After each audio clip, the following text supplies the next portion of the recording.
जल निधि से युक्त व्यक्ति राजस और तामस गुणों वाला होता है, वही कुल का आधार बनता है। वह स्तुति करने पर प्रसन्न होता है तथा बहुत सी स्त्रियों का पति होता है। पूर्व काल में मित्रों से उसकी प्रीति स्थिर होती है और वह अन्य नए मित्रों के साथ प्रेम करने लगता है। नील निधि के चिन्ह से सुशोभित मानव सात्विक तेज से संयुक्त होता है। वह वस्त्र धन आदि का संग्रह तथा ताड़ आदि का निर्माण करता है। उसके द्वारा अम्रादि के उद्यान भी लगवाए जाते हैं। उसकी संपत्ति 3 पीढ़ी तक रहती है। शंख निधि एक ही पुरुष के लिए होती है। इससे सममीवत मनुष्य धन आदि का स्वयं तो उपभोग करता है, किंतु उसके परिजन खुदी सत्र का भोजन तथा अच्छे न लगने वाले मेरे कुचैले वस्त्रों से जीवन यापन करते हैं। वह स्वयं के भरण पोषण में सदैव तत्पर रहता है। यदि वह किसी को कुछ वस्तु देता भी है तो वह व्यर्थ की वस्तु होती है। मिश्र निधि के चिन्ह से युक्त होने पर मनुष्य के स्वभाव में मिश्रित फल दिखलाई देते हैं। भगवान विष्णु ने भी निधियों के ऐसे ही स्वरूप का वर्णन शिव आदि देवों से किया था। अब हरि ने भुवन कोशादी का जैसा वर्णन किया था वैसे ही मैं कहता हूँ। अध्याय 53 भुवन कोश वर्णन में राजा प्रियव्रत के वंश का निरूपण। श्री हरि ने कहा, राजा प्रियव्रत के अग्निध्र अग्निबाहु व शूपमान धुतिमान मेघा मेघातिथि भव्य शबल पुत्र और ज्योतिषमान नाम के 10 पुत्र हुए थे। इन पुत्रों में से मेघा अग्निबाहु तथा पुत्र नामक 3 पुत्र योग परायण जाति समर तथा महा सौभाग्यशाली थे। इन लोगों ने राज्य के प्रति अपनी कोई अभिरुचि प्रकट नहीं की। अतः राजा ने सप्त दीपा पृथ्वी को अपने अन्य 7 पुत्रों में विभक्त कर दिया। 50 करोड़ योजन में विस्तृत संपूर्ण पृथ्वी नदी की जल राशि में तैरती हुई नौका के समान चारों ओर अवस्थित अथाह जल के ऊपर स्थित है। हे शिव, जम्बू पलाश शलमल कुश क्रोध शाक तथा पुष्कल नामक ये 7 द्वीप हैं जो 7 समुद्रों से घिरे हुए हैं। उन 7 समुद्रों के नाम लवण ईशु सूरा धृत दधि दुग्ध और जल के सागर रूप में प्रसिद्ध है। वह वृषभ ध्वज ये सभी द्वीप तथा समुद्र उक्त क्रम में एक दूसरे से द्विगुण परिमाण में अवस्थित है। जम्बू द्वीप में मेरु नामक पर्वत है जो 1 लाख योजन के परिमाण में फैला हुआ है। इसकी ऊंचाई 84,000 योजन है। इसका आधो भाग पृथ्वी में 16,000 योजन ढका हुआ है और शिखर देश 32,000 योजन विस्तृत है। इसका अधोभाग जो पृथ्वी के ऊपर सत्रिहित है वह भी 16,000 योजन के विस्तार में कर्णिका के रूप में अवस्थित है। इसके दक्षिण में हिमालय हेमकूट तथा निषद, उत्तर में नील श्वेत और श्रृंगी नामक वर्ष पर्वत है। हे रुद्र, पलाक्ष आदि द्वीपों के निवासी मरण आदि से मुक्त है। उनमें युग या अवस्था के आधार पर कोई विषमता नहीं है। जम्बूद्वीप के राजा अग्निध्र के 9 पुत्र उत्पन्न हुए। उन सभी का नाम क्रमशः नाभिकीम पुरुष, हरिवर्ष, इलाव्रत, रामे, हिरण्मय, गुरु, भद्राक्ष और केतुमाल था। राजा ने उन सभी पुत्रों को उनके नाम से ही अभिहित एक भूखंड प्रदान किया। हे राजा, राजा नाभि और उनकी पत्नी मेरु देवी से ऋषभ नामक पुत्र हुए थे। उनसे भरत नाम के पुत्र हुए जो शालग्राम तीर्थ में स्थित रहकर विविध व्रतों के पालन में ही निरत रहते थे। उन भरत से सुमति नामक पुत्र हुआ और उसका पुत्र तेजस हुआ। तेजस के इंद्रधूमन से परमेष्टि के प्रतिहार तथा प्रतिहार से प्रतिहर्ता नामक पुत्र कहे गए। प्रतिहर्ता के पुत्र प्रस्तार के पुत्र विभु के पुत्र नक्द और नक्द के पुत्र गए नाम के राजा हुए। गए का पुत्र नर हुआ नर के विराट, विराट से महातेजस्वी, धीमान, धीमान से भोवन नाम के पुत्र की उत्पत्ति हुई। भोवन के तवष्ट, तवष्ट के विरजा, विरजा के रज, रज के शतजित तथा शतजित के विषभग, जो भी नामक पुत्र हुआ था। अध्याय 54 भारत वर्ष का वर्णन। श्री हरि ने कहा, हे वृषभध्वज, जम्बू द्वीप के मध्य भाग में इलाव्रत नामक वर्ष है। उसके पूर्व में अद्रुत भद्राक्ष वर्ष तथा उसके पूर्व दक्षिण में हिरणवान नामक वर्ष है। मेरु के दक्षिण भाग में किम पुरुष वर्ष कहा गया है। उसके दक्षिण भाग में भारत वर्ष कहा गया है। मेरु के दक्षिण पश्चिम में हरि वर्ष, पश्चिम में केतुमाल वर्ष, पश्चिमोत्तर में राम्यंक और उत्तर में कुरु वर्ष स्थित है, जिनके भूभाग कल्प वृक्षों से आच्छादित है। हे रुद्र, भारत वर्ष को छोड़कर अन्य सभी वृक्षों में सिद्धि स्वभाव से ही प्राप्त हो जाती है। जहाँ इंद्रदीप के शूरुमान, ताम्रवर्ण गर्भ स्थित मान, नागदीप, कटाहा, सिंहल और वारुण नामक 8 वर्ष है। नवा वर्ष भारत वर्ष है, जो चतुर्दिक समुद्र से घिरा हुआ है। इसके पूर्व में किरात तथा पश्चिम में यवन देश स्थित है। हे रुद्र, दक्षिण में आनंद्र, उत्तर में तुरुषुका आदि देश है। इस भारत वर्ष में ब्राह्मण, क्षत्रिय, वैश्य तथा शूद्र वर्ण के लोग रहते हैं। जहाँ महेंद्र, मलय, सहा, शुक्तिमान, ऋष, विंध्या और परियाद्र ये 7 कुल पर्वत है। इस वर्ष में वेद, समृद्धि, नर्मदा, वरदा, सुरसा, शिवा, तापी, पयोष्णहिनी, सरुया, कावेरी, गोमती, गोदावरी, भीमरथी, कृष्णवेणी, महानदी, केतुमाला, ताम्रपाणी, चंद्रभागा, सरस्वती, ऋषिकुल्या, कावेरी, मत गंगा, पैस्वनी, विदर्भा, शतद्रुह नामक मंगल प्रदान करने वाली तथा पाप विनाशिनी नदियां हैं, जिनके जल का पान मध्य देशादि के निवासी जन करते हैं। पंचाल, कुरु, मत्स्य, योधे, पटचर, कुंत तथा शूरसेन देश के निवासी मध्य देशनीय हैं। पाद, सूत, मागध, छेदी, काशे तथा विदेह पूर्व में स्थित है। कौशल, कलिंग, वंग, पुंड्र, अंग और विदर्भ मूलक जनों के देश और विंध्या पर्वत के अंतर्गत विद्यमान देश पूर्व तथा दक्षिण के तटवर्ती भूभाग में स्थित है। कुलिंद, अशमक, जीमूत नए रास्ते में निवास करने वाले कर्नाटक, कंबोज तथा घन ये दक्षिण पथ भूभाग के निवासी हैं। अम्बष्ट, द्रविड़, लाट, कंबोज, श्रीमुख, शाक और अनर्तवासी दक्षिण पश्चिम के निवासी हैं। स्त्री राज्य सेन, धव, मलेच्छ,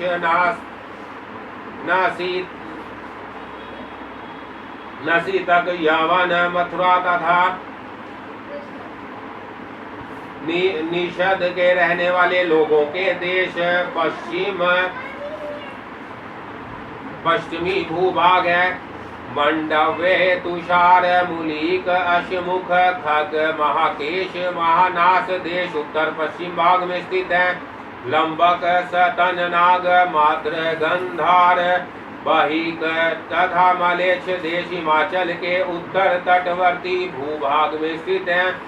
त्रिगर्त, नील, कोलात, ब्रह्मपुत्र, कटन, शाह और कश्मीर देश उत्तर पूर्व दिशा में अवस्थित कहे गए हैं।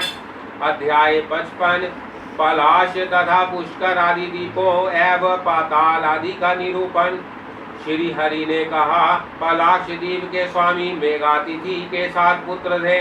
उन सब में शांत भाव नामक पुत्र ज्येष्ठ था। उससे छोटा शिखिर था। तदंतर सुखोदय, नंद, शिव और शेमक हुए। उनका जो 7वां भाई था वह ध्रुव नाम से प्रसिद्ध हुआ। यह सभी पलाक्ष द्वीप के राजा बने। इस द्वीप में गोमेद, चंद्र, नारद, दुंदुभि, सोमक, सुमनस और वैभ्राज नामक 7 पर्वत है, जहाँ अनुतप्ता, शिखी, विपाशा, दिवाक्रमु अमृता तथा सुकृता नाम की 7 नदियां प्रवाहित होती रहती हैं। वह पुष्यमान शाल्यक द्वीप के स्वामी थे। उस द्वीप में अवस्थित 7 वर्षों के नाम से प्रसिद्ध उनके 7 पुत्र थे। उनके नाम श्वेत, हरित, जीमूत, रोहित, वैदुत, मानस और सप्रह है। यहाँ कुमुद, उतत, द्रोण, बाहिष, बलाहक, क्रोच तथा कुकुम धान नामक 7 पर्वत हैं। योनि तोया भी तृष्णा, चंद्रा, शुक्ला, विमोचनी और विधृति ये 7 नदियां हैं। यह पापों का प्रशमन करने वाली हैं। कुश द्वीप में ज्योतिषमान का स्वामित्व था। उनके भी 7 पुत्र उत्पन्न हुए थे। वह उदीत, वेणुमान, देरथ, लंबन, धृति, प्रभाकर और कपिल नाम से प्रसिद्ध थे।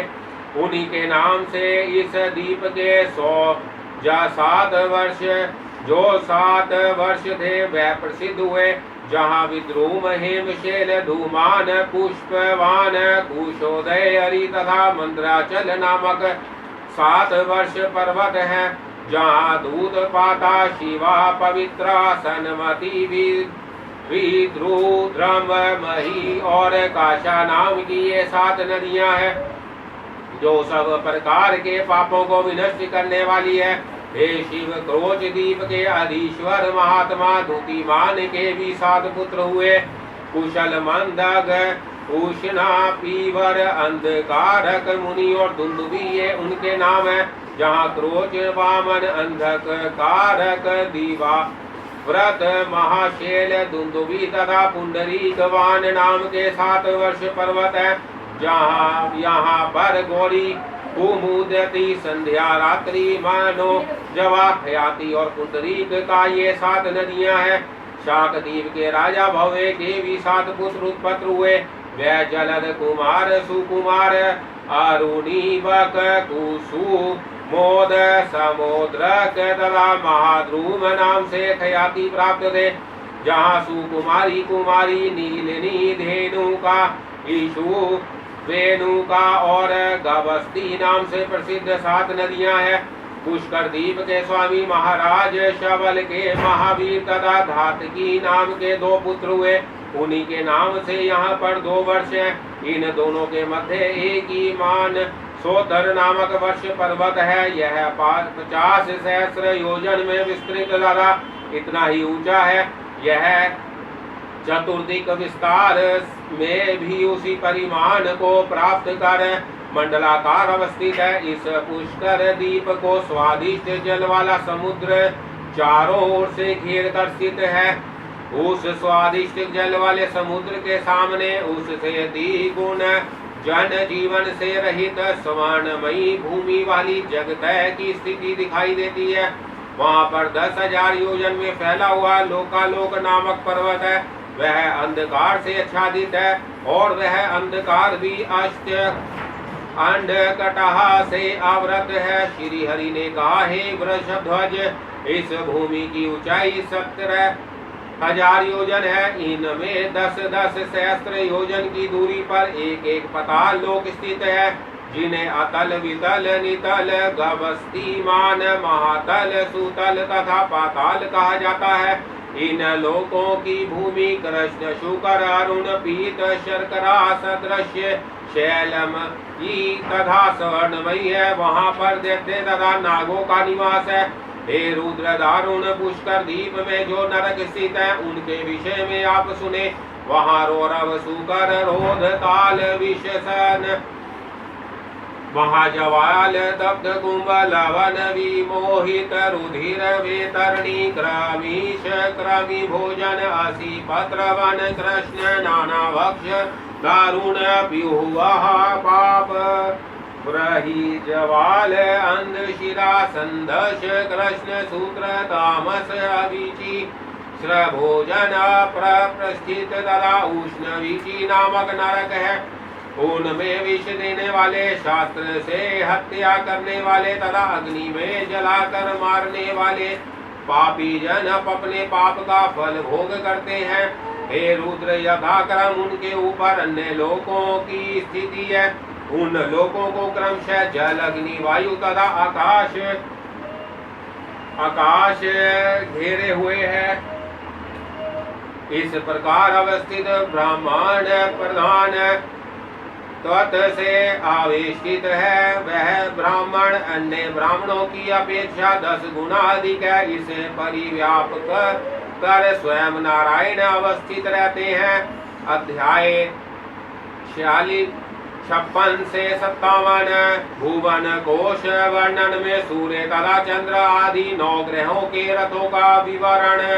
श्री हरि ने कहा, हे वृषभ ध्वज, अब मैं सूर्य आदि ग्रहों की स्थिति है उनके परिमाण से संबंधित विषय का वर्णन कर रहा हूँ। सूर्य देव के रथ का विस्तार 9000 योजन है। उसका ईशा दंड अर्थात जुआ तथा रथ के बीच का जो भाग है वह उस रथ का विस्तार का दुगना है। उसकी दूरी 1,57,00,000 योजन लंबी है तथा उसमें चक्र लगा हुआ है। उस चक्र की पूर्व मध्य तथा अपरा काम रूप 3 नाभियां है।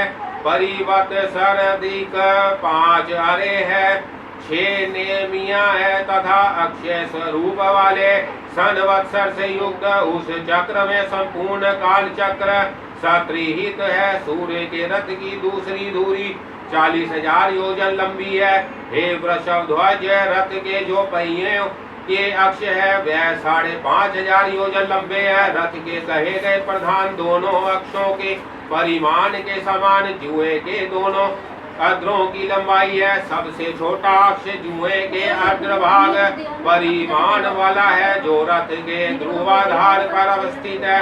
रथ के दूसरे अक्ष में चक्र लगा हुआ है जो मानसोत्र पर्वत पर स्थित है। गायत्री, बृहति, उष्णिक, जगदीत्री, टूप, अनुष्टूप तथा पंक्ति नामक ये 7 छंद ही सूर्य के 7 घोड़े कहे गए हैं। चैत्र मास में सूर्य के इस रथ पर धाता नामक आदित्य, क्रतुस्थला नाम की अप्सरा, पुलत्स्य ऋषि, वासुकी नाग, रथ कृत, ग्रामीण हेति नाम का राक्षस और तुम्बुरु गंधर्व स्थित रहते हैं।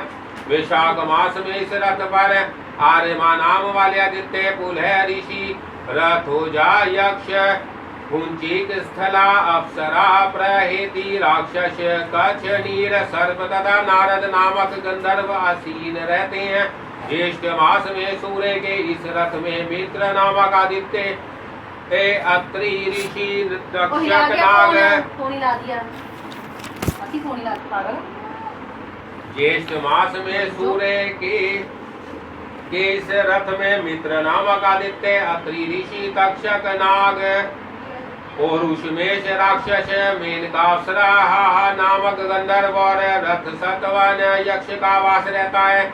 आषाढ़ मास में इस रथ के ऊपर वरुण नाम से प्रसिद्ध आदित्य, वशिष्ठ, ऋषि, रंभा तथा सहजन्या नामक अप्सरा, हुहु गंधर्व, रथ चित्र नामक यक्ष एवं राक्षस गुरु शुक्र निवास करते हैं। श्वास मास में इस रथ में इंद्र नाम से विख्यात आदित्य, विश्वावसु, गंधर्व, सोत्र नामक यक्ष, एलापत्र, सर्प, अंगिरा, ऋषि, ब्रह्मलोचा, अप्सरा और सर्प नामक राक्षसों का निवास रहता है। भद्रपद मास में विवस्वान नामक आदित्य, उग्रसेन, गंधर्व, भृगु, ऋषि, आपूरण नामक यक्ष, अनुम लोचा नामक अप्सरा, शंखपाल नामक सर्प तथा व्याघ्र राक्षस का सूर्य रथ में निवास रहता है।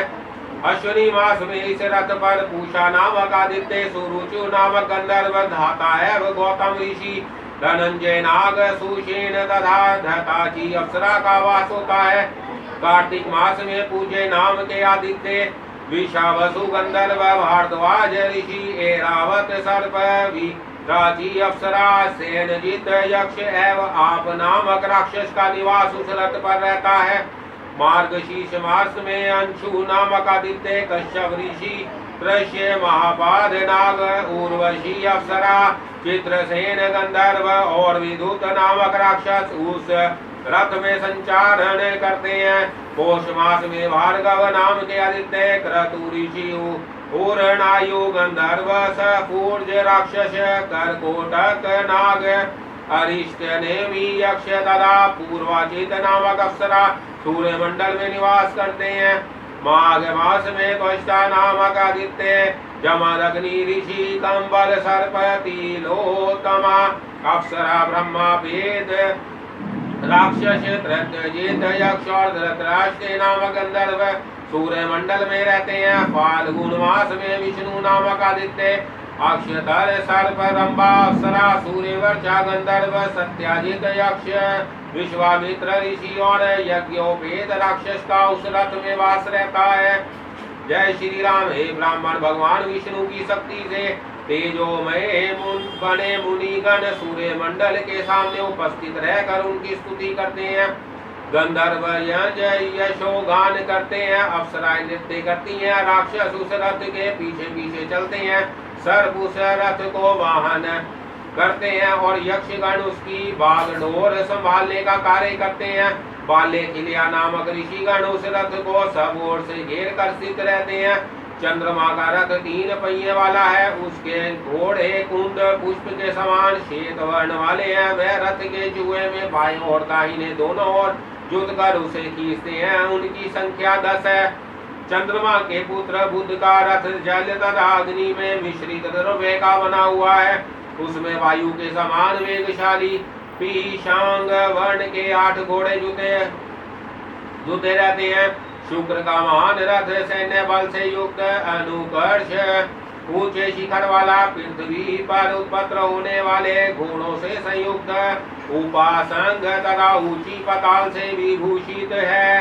भूमि पुत्र मंगल का महान रथ तपाए गए स्वर्ण के सदृश कंचन वर्ण वाला है, उसमें 8 घोड़े लगे रहते हैं जो अग्नि में प्रदुभूत तथा पादराग मणि के समान अरूढ़ वर्ण के हैं।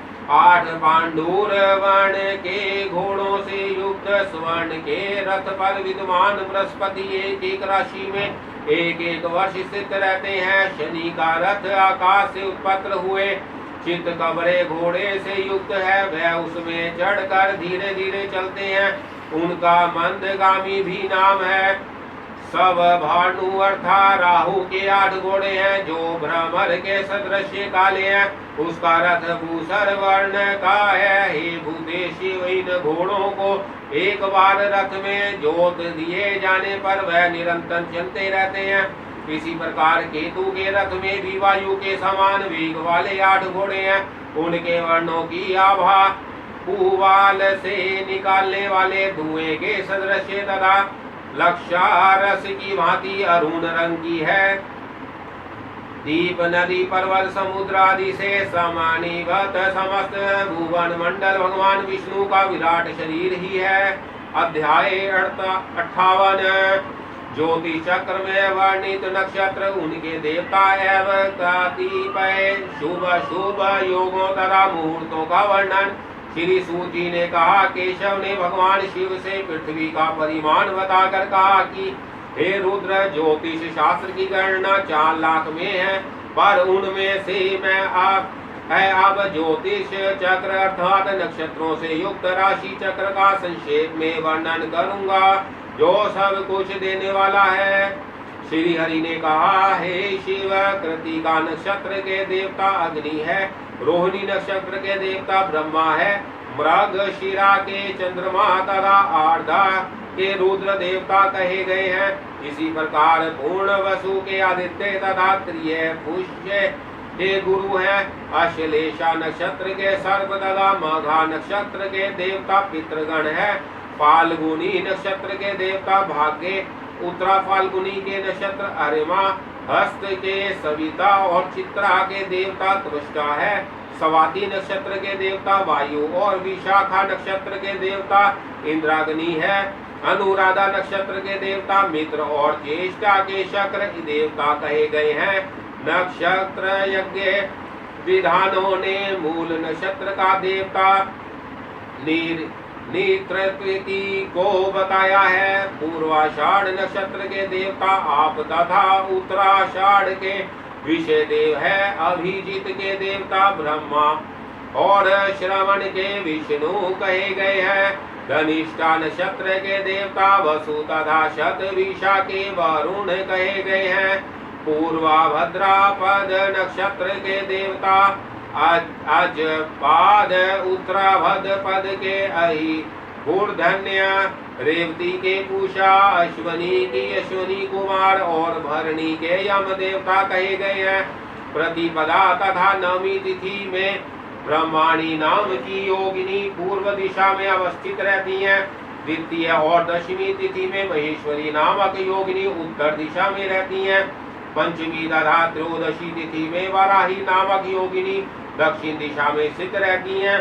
छठी और चतुर्दशी तिथि में इंद्राणी नाम की योगिनी का वास पश्चिम में होता है। सप्तमी और पौर्णमास तिथि में चामुंडा नाम से अभिहित योगिनी का निवास वायु गोचर अर्थात वायव कोण में रहता है। अष्टमी तथा अमावस में महालक्ष्मी नाम की योगिनी ईशान कोण में रहती है। एकादशी है तृतीय तिथि में वैष्णवी नाम की योगिनी अग्नि कोण में वास करती है। द्वादशी और चतुर्दशी तिथि में कुमारी नाम वाली योगिनी का निवास व्यक्तित्व कोण में रहता है। योगिनी के सम्मुख रहने पर यात्रा नहीं करनी चाहिए। अश्वनी अनुराधा रेवती मृगशिरा मूल पूर्णवसु पुष्य हस्त और ज्येष्ठ नक्षत्र प्रस्थान के लिए प्रशस्त कहे गए हैं। हस्त चित्रा स्वाति विशाखा अनुराधा ये 5 नक्षत्र तथा उत्तरा फाल्गुनी उत्तराषाढ़ उत्तराभद्र पद अश्वनी रोहिणी पुष्याधनिष्ठा और पूर्णवसु नक्षत्र नवीन वस्त्र धारण करने के लिए श्रेष्ठ है। कृतिका का भरणी अश्लेषा मघा मूला विशाखा तथा पूर्वाभद्र भद्र पूर्वाषाढ़ और पूर्वा फाल्गुनी इन नक्षत्रों को अधोमुखी कहा गया है।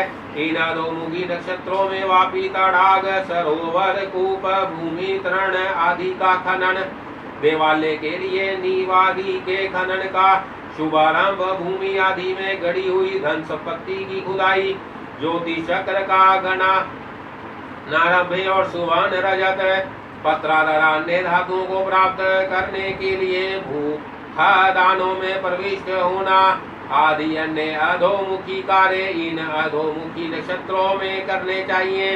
रेवती अश्वनी चित्रा स्वाति अस्त पूर्णवसु अनुराधा मृगशिरा ज्येष्ठा नक्षत्र पार्श्वमुखी है।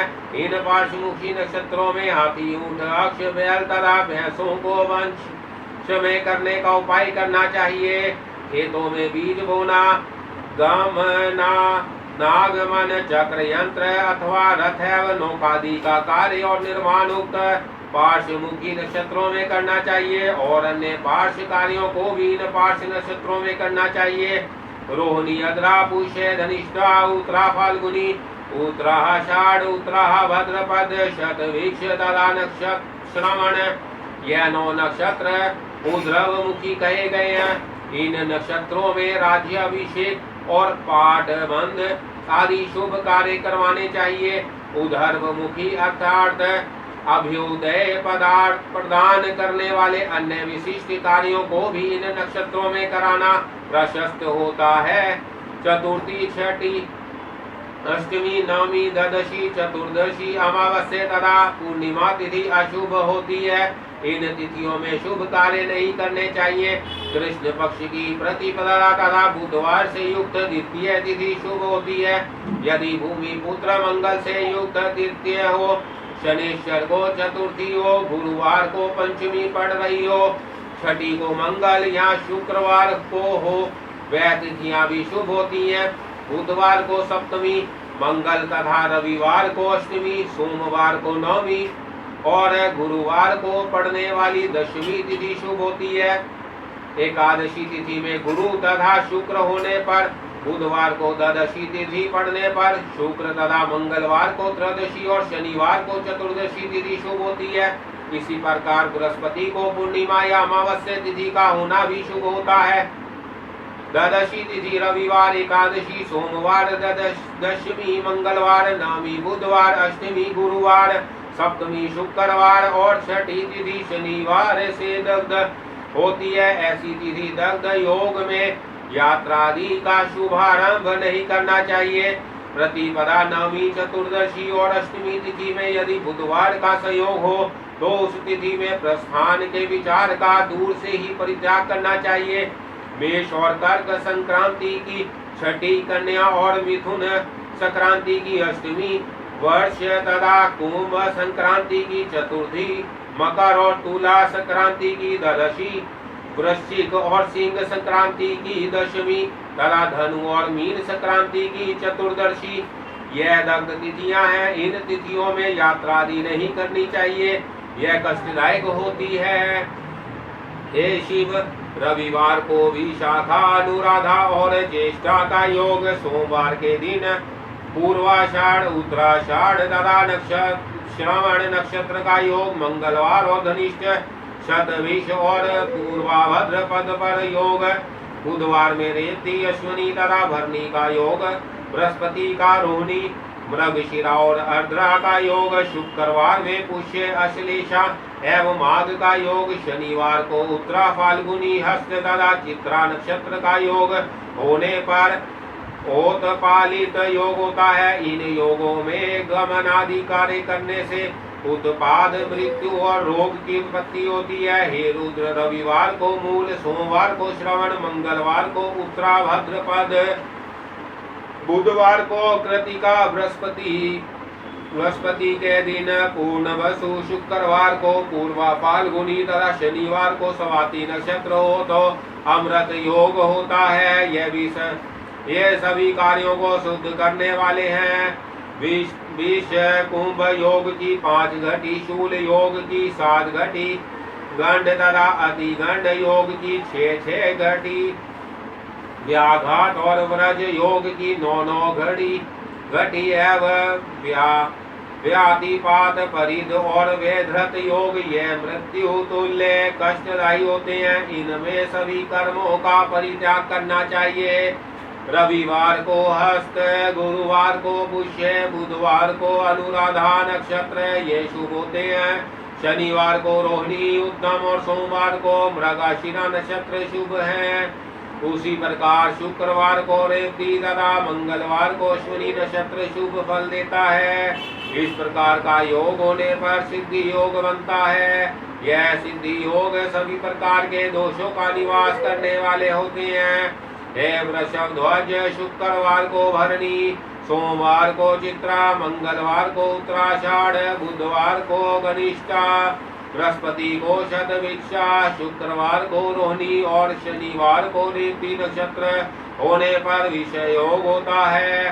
पुष्य, पूर्णवर्षु, रेवती, चित्रा, श्रवण, धनिष्ठा से अश्वनी, मृगशिरा एवं शतभिक्षा नक्षत्र होने पर जात कर्म आदि संस्कार करने के लिए उत्तम माने गए हैं।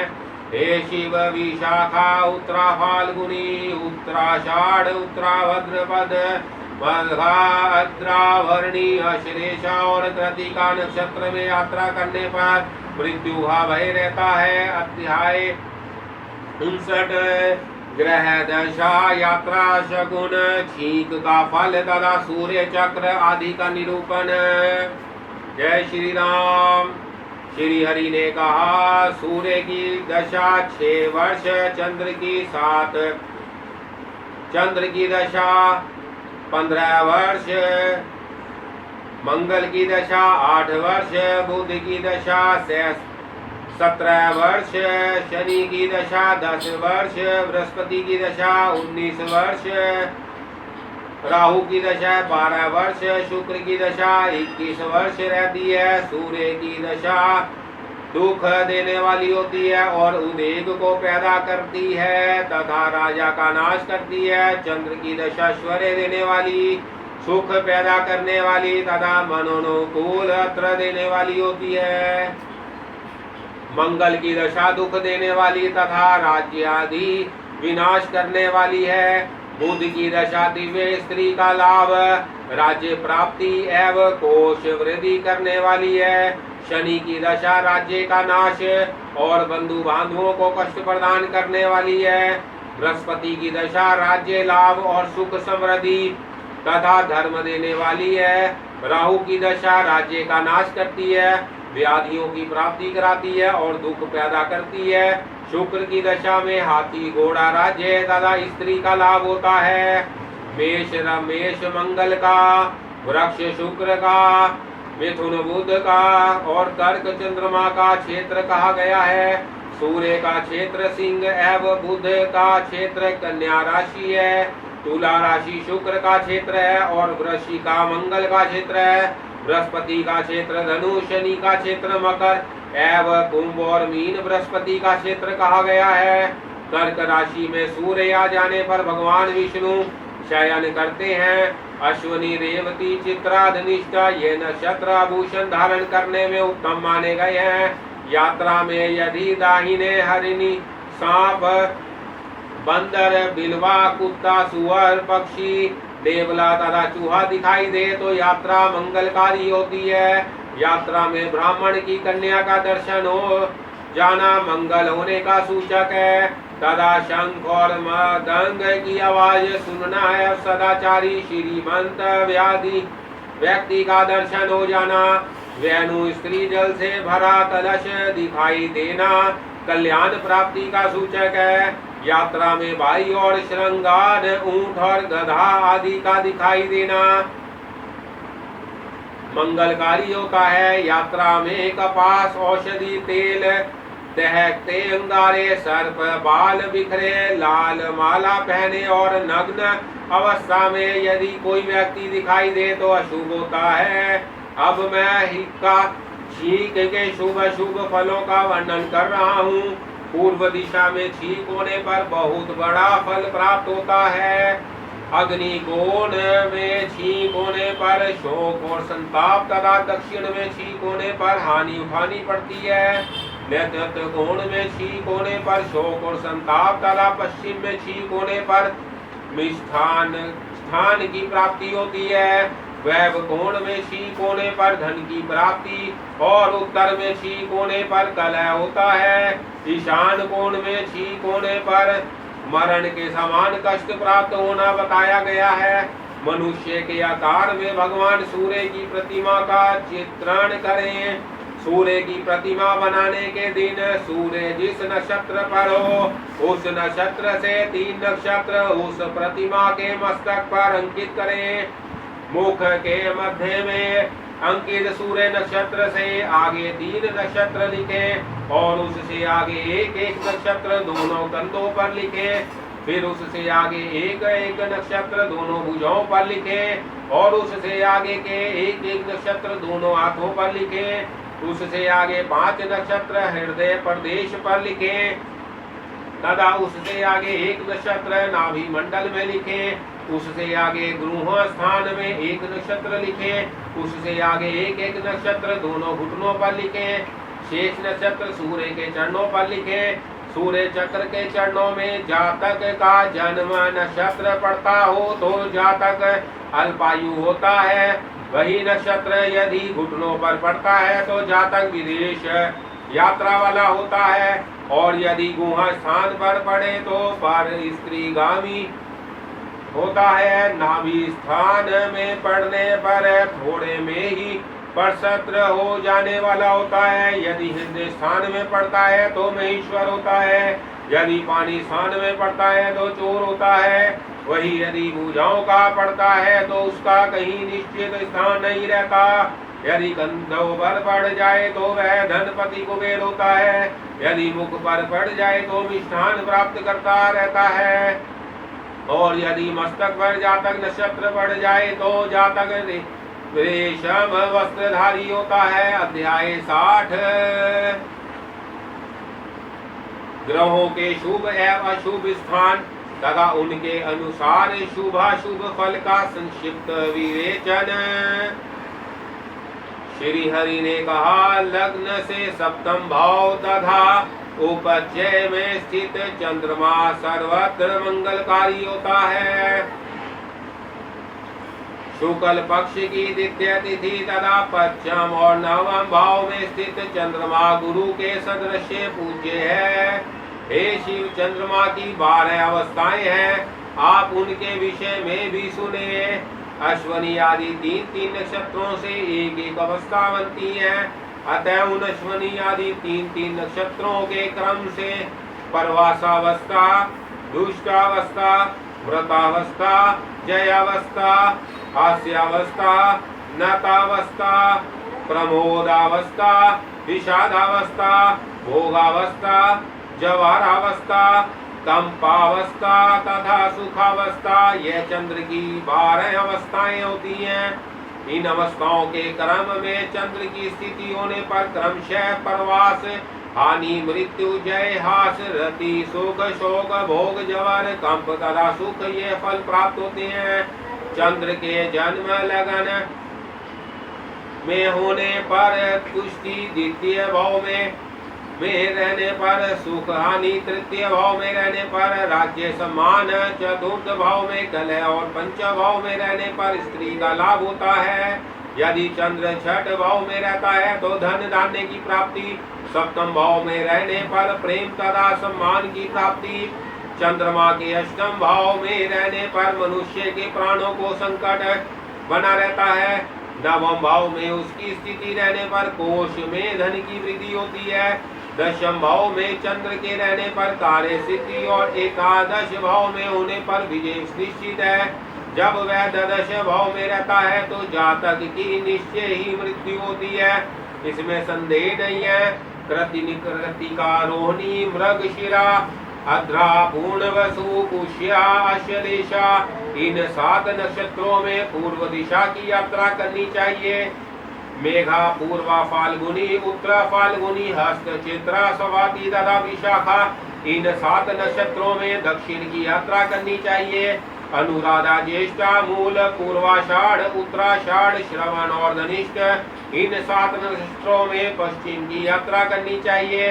धनिष्ठ, शतभिक्ष, पूर्व भद्रापद, उत्तराभद्रपद, रेवती, अश्विनी और भरणी, इन 7 नक्षत्रों में उत्तर की यात्रा प्रशस्त होती है।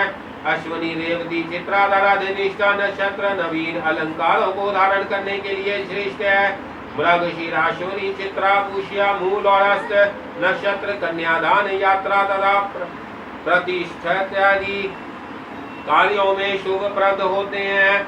जन्म लग्न में शुक्र और चंद्र के रहने पर शुभ फल की प्राप्ति होती है। उसी प्रकार यह दोनों ग्रह द्वितीय भाव में रहने पर भी शुभ फल प्रदान करते हैं। तृतीय भाव में स्थित चंद्र, बुध, शुक्र और बृहस्पति, चतुर्थ भाव में मंगल, शनि, चंद्र, सूर्य और बुध श्रेष्ठ होते हैं। पंचम भाव में शुक्र, बृहस्पति, चंद्रमा और केतु के रहने पर शुभ होता है। छठा भाव में शनि, सूर्य और मंगल, सप्तम भाव में बृहस्पति तथा चंद्रमा शुभ है। इसी प्रकार अष्टम भाव में बुध और शुक्र तथा नवम भाव में स्थित गुरु फल प्रदान शुभ फल देने वाला है। जन्म के दशम भाव में स्थित सूर्य, शनि एवं चंद्रमा तथा एकादश भाव में सभी शुभ ग्रह फल देते हैं। ऐसे ही जन्म के द्वादश भाव में स्थित बुध और शुक्र सब प्रकार के सुखों को प्रदान करते हैं। सिंह के साथ मकर, कन्या के साथ मेष, तुला के साथ मीन, कुंभ के साथ कर्क, धनु के साथ वृषभ और मिथुन के साथ वृश्चिक राशि का योग श्रेष्ठ होता है। यह षडक्षक योग है। यह योग प्रतिकारक होता है, इसमें संशय नहीं है। अध्याय 61 लग्न फल, राशियों के चर स्थित आदि भेद, ग्रहों का स्वभाव तथा 7 वरों में किए जाने योग्य प्रशस्त कार्य। श्री हरि ने कहा, हे शिव, सूर्य उदय काल से मेषादि राशियों पर अवस्थित रहते हैं। वह दिन में क्रमशः 6 राशियों को पार कर रात्रि में शेष 6 राशियों को पार करते हैं। मेष लगन में कन्या का जन्म होने पर वह वंध्या होती है। वृषभ लगन में उत्पन्न हुई कन्या कामिनी होती है। मिथुन लगन वाली सौभाग्यशालिनी तथा कर्क लगन में उत्पन्न हुई कन्या वैश्या होती है। सिंह लगन में जन्म प्राप्त कन्या अल्प पुत्रों वाली कन्या लगन वाली रूप में संपन्न, तुला लगन वाली रूप और ऐश्वर्य से युक्त, वृश्चिका लगन वाली कर्कश स्वभाव की होती है, धनु लगन में उत्पन्न हुई कन्या सौभाग्यवती तथा मकर लगन वाली निम्न पुरुषों के साथ गमन करने वाली होती है, कुंभ लगन में जन्म प्राप्त कन्या अल्प पुत्रों तथा मीन लगन वाली वैराग्य युक्त होती है। तुला, कर्क, मेष और मकर ये 4 राशियां हैं, इनमें यात्रादि चर कार्य करने चाहिए। सिंह, वृष, कुंभ और वृश्चिका स्थिर राशि है, इनमें स्थिर कार्य करने चाहिए। कन्या, धनु, मीन एवं मिथुन राशि स्वभाव की होती है। विधान व्यक्ति को इन राशियों में स्वभाव से युक्त कर्म करने चाहिए। यात्रा चर लगन में तथा गृह प्रवेश आदि का कार्य स्थिर लगन में करना चाहिए। देवताओं की स्थापना और वैवाहिक संस्कार को स्वभाव के लगन में करना श्रेष्ठकर है। हे वृषभ ध्वज, प्रतिपदा, छठी तथा एकादशी तिथियां नंदा मानी जाती हैं। द्वितीय, सप्तमी और द्वादशी तिथियां भद्रा कही गई हैं। तृतीया, अष्टमी और त्रयोदशी तिथियां जया कही गई हैं। चतुर्थी, नवमी और चतुर्दशी यह 3 रिक्ता तिथि है, यह शुभ कार्य के लिए वर्जित है। सौम्य स्वभाव वाला बुध ग्रह चर स्वभाव है। गुरु शिप्रा, शुक्र मृदु और रवि ध्रुव स्वभाव का है। शनि दारुण, मंगल उग्र तथा चंद्र को सम स्वभाव भाव का जानना चाहिए। चर और शिप्रा वार में यात्रा करनी चाहिए, अर्थात बुध एवं बृहस्पति वार में यात्रा करनी चाहिए तथा मृदु और ध्रुव स्वभाव से संयुक्त शुक्र अथवा रविवार को ग्रह प्रवेश आदि का कार्य करना चाहिए। दारुण और उग्र स्वभाव वाले शनि तथा मंगलवार को विजय प्राप्त करने की अभिलाषा से क्षत्रिय आदि वीरों को युद्ध के लिए प्रस्थान करना चाहिए। राज्य अभिषेक और अग्नि कार्य सोमवार को प्रशस्त माना गया है। सोमवार में लिपाई का कार्य एवं ग्रह का शुभारंभ करना श्रेष्ठकर है। मंगलवार को सेनापति का पदभार वहन करना, शौर्य पराक्रम का कार्य तथा शस्त्राभ्यास का आरंभ करना शुभ है। बुध के दिन किसी कार्य की सिद्धि के लिए प्रयत्न करना, मंत्रणा करना और यात्रा करना सफलतादायक माना गया है। बृहस्पति को वेद पाठ, देव पूजा, वस्त्र तथा अलंकार आदि धारण के कार्य करने चाहिए। शुक्रवार को कन्यादान, गजारोहण तथा स्त्री सहवास उचित है। शनिवार को ग्रह रंभा, ग्रह प्रवेश और गज बंधन के कार्य शुभ माने गए हैं। अध्याय 62 सामुद्रिक शास्त्र के अनुसार स्त्री पुरुष के शुभाशुभ लक्षण, मस्तक एवं हस्तरेखा के आयु का परिज्ञान। जय श्री राम, जय श्री राम, जय श्री राम, जय श्री राम, जय श्री राम, जय